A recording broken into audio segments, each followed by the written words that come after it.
আসসালামু আলাইকুম ওয়া রাহমাতুল্লাহি ওয়া বারাকাতুহু।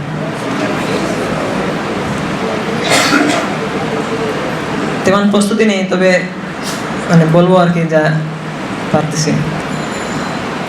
আলহামদুলিল্লাহ ওয়াসসালাতু ওয়াসসালামু আলা রাসূলিল্লাহ ওয়া আলা আলিহি ওয়া আসহাবিহি ওয়া সাল্লামা তাসলিমা।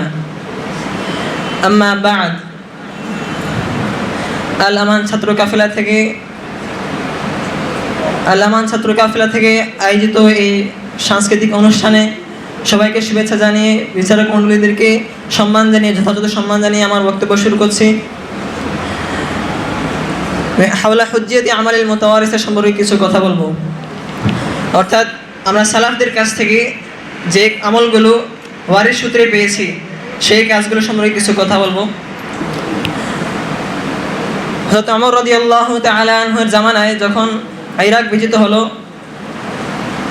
ইরাক মুসলমানদের যখন কদতলে চলে আসলো, তখন ওমর রাদিয়াল্লাহু তাআলা আনহু ইবনে মাসউদ রাদিয়াল্লাহু আনহুকে ইরাকের মধ্যে ইলম শিক্ষা দেওয়ার জন্য, তালিম প্রচার করার জন্য প্রেরণ করলেন। ইবনে মাসউদ রাদিয়াল্লাহু তাআলা আনহু সেখানে গিয়ে ইলমের এত প্রসার করে ফেললেন। হযরত আলী রাদিয়াল্লাহু তাআলা আনহুর জামানা যখন তিনি আসলেন, এসে দেখলেন যে প্রত্যেকটি ঘরে ঘরে ইলমের আলো জ্বলছে, প্রত্যেকটি ঘরে ঘরে ইলমের চর্চা হচ্ছে, আলেম উলামাদের অভাব নেই। তখন তিনি আলী রাদিয়াল্লাহু তাআলা আনহু তখন মন্তব্য করেছিলেন যে ইবনে মাসউদ রাদিয়াল্লাহু আনহু তো এরকম বলেছিলেন আর কি, যে তিনি এরকম ইরাক শহরের মধ্যে এরকম একটি ইলমের প্রসার করে গেছেন যা একেবারে অসম্ভব ছিল, তিনি এরকম করে যেতে পারছেন। হযরত ইবনে মাসউদ রাদিয়াল্লাহু তাআলা আনহু রাসূলুল্লাহ সাল্লাল্লাহু আলাইহি ওয়াসাল্লামের আমলসমূহকে, তিনি ছিলেন রাসূলুল্লাহ সাল্লাল্লাহু আলাইহি ওয়াসাল্লামের সাথে সবচেয়ে বেশি মিল রাখতেন আমলের দিক দিয়ে। এমনকি কোনো সাহাবায়ে কেরাম তারা মনে করতেন, যখন ইবনে মাসউদ রাদিয়াল্লাহু আনহু ছোট ছিলেন তখন তারা মনে করতেন যে ইবনে মাসউদ রাদিয়াল্লাহু আনহু হয়তো রাসূলুল্লাহ সাল্লাল্লাহু আলাইহি ওয়াসাল্লামের সন্তান। ইবনে মাসউদ রাদিয়াল্লাহু আনহু এত মিল রাখতেন যে সবাই ওনাকে খুবই একেবারে মতো মনে করতেন, সব মিছিল মনে করতেন।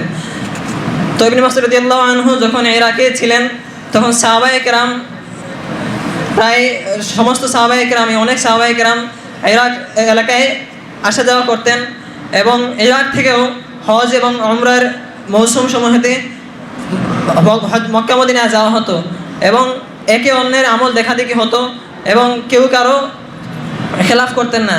এবং সাহাবাদের থেকে এমন কোনো কথা, এমন কোনো কাজ তারা দেখবেন যে কাজটা হাদিস অথবা আমলের খেলাফ, সেগুলো তারা মন্তব্য করবেন না, তারা বিরোধিতা করবেন না, তেমন হতে পারে না। যেমন আমরা হানাফি মাযহাবের যে আমলগুলো পেয়েছি সবই ইরাক থেকে ইবনে মাসউদ রাদিয়াল্লাহু তাআলা আনহুর ওয়ারিস সূত্রে পাওয়া, তার থেকে আমরা পেয়েছি। তো হযরত ইবনে মাসউদ রাদিয়াল্লাহু আনহু এরপরে ওনার ছাত্র আলকামা এবং আসওয়াদ রাদিয়াল্লাহু আলাইহিমুস সালাম, আলকামা এবং আসওয়াদ রাদিয়াল্লাহু আনহুমা, তাদেরকে তিনি রেখে যান, এবং তাদের থেকে তাদের পরপর ছাত্র আসতে আসতে একসময় হযরত আবু হানিফা রাহমাতুল্লাহি আলাইহি তার উস্তাদ হাম্মাদ ইবনে সুলাইমান রাহমাতুল্লাহি আলাইহি থেকে আসেন।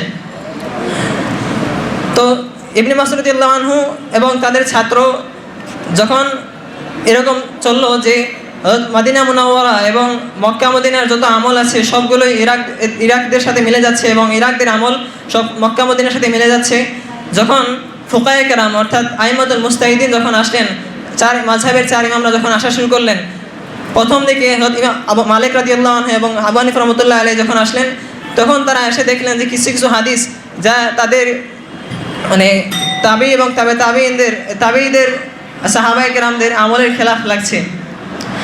তো তারা এই সময় ফিকহের একটি উসুল আছে যে ইযা খালাফার রাওয়ী মারউইয়াহু ফাল আমালু বির-রাওয়ী, ইযা খালাফার রাওয়ী মারউইয়াহু ফাল আমালু বিমা রাআ লা বিমা রাওয়া।